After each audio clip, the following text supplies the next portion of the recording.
الحمد لله والصلاة والسلام على رسول الله وعلى آله وصحبه ومولاه. السلام عليكم ورحمة الله. When it comes to what is legislated in Islam in regards to Eid, the Prophet ﷺ celebrated two Eids. And Eid is the celebration, and both of them are affiliated with certain acts of worship. You have the Eid that follows Ramadan, which is the act of worship of fasting, and that's called Eid al-Fitr. Then you have the other Eid that is affiliated with Hajj, it's called Eid Al-Adha. And these are the only two Eids, just to put this aside, because there's no other celebrations, no other Eids in Islam recognized religiously to be celebrated other than these two Eids. The scholars are of difference of opinion in regards to the actual prayer of Eid. And of course, when it comes to these Eids, they're affiliated also with a prayer to be performed a certain way during these two Eids. Now, the prayer in of itself, there's a difference of opinion amongst the scholars. Some of them are of the opinion that is mandatory. It is just as mandatory as the 5 prayers to attend. Some, they say it is rather a recommended prayer. And when it comes to the type of prayers that we have actually in Islam, they're of 3 different types. There is a prayer that is mandatory upon each and every individual. That's the 5 prayers. Because when the Prophet ﷺ went to the Mi'raj and Allah gifted him with the prayer, he was ordained as 50 initially, and he was reduced to 5. And only those 5s are ordained to being mandatory. Beyond that, anything you pray is extra voluntary. So much so that the Prophet ﷺ, when a Bedouin came to him and asked him about the pillars of Islam, the things that are ordained upon us through Islam, and he says, ﷺ, the prayer. And he says 5 prayers for you to perform in a day and a night. And if you wanted to pray extra, that is up to you. He says, I will not add anything to it. So when it comes to it being mandatory, it doesn't fall under that category. So we have the category of mandatory prayer, and that has to do with the 5 prayers. Then you have another sort of prayer that is, if it is performed by some, then the other ones are exempt from performing it. Example of that is the janazah prayer. If a group of people perform the janazah prayer, not everybody is called to make it up versus the mandatory prayer. In other words, if somebody comes in and find that the jama'ah finished dhuhr, let's say, or asr, you don't tell them, that person can't say, well, since everybody prayed asr, then I'm off the hook, I'm exempt from praying. No, you have to make it up because it is mandatory upon individuals.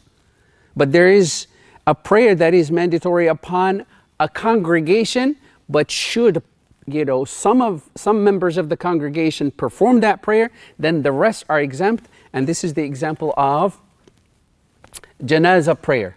However, the Eid prayer doesn't fall under either categories. It is a category by itself. It is highly recommended upon each and every individual. And it is unique in that sense. It is unique to where everybody has to attend it in your household, including the women who are in their menses. They can't pray, but they can attend the dua, the supplications performed by the congregation after the prayer. They cannot actually perform the prayer themselves, but they can attend the actual congregation's dua. So in other words, the prayer in of itself is highly recommended. It's highly recommended. This is when it comes to the ruling about the prayer in of itself. The timing for the prayer.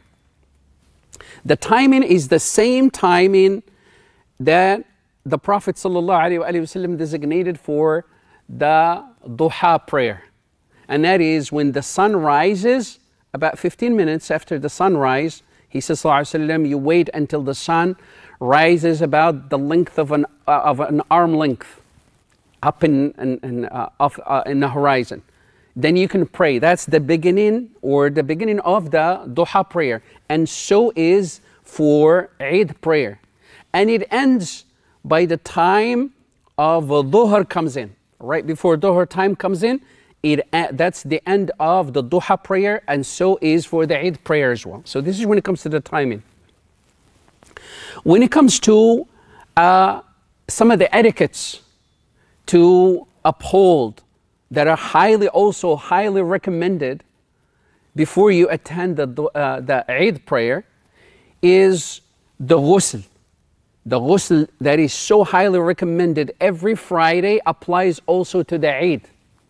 It is highly recommended that you do full ghusl, and the full ghusl, it entails you go in the shower and you wash, you do your actual regular wudu you would if you want to pray, and then after that you start by washing your head from the neck up really well and rinsing off all of your hair with the ears and then washing the face pretty good.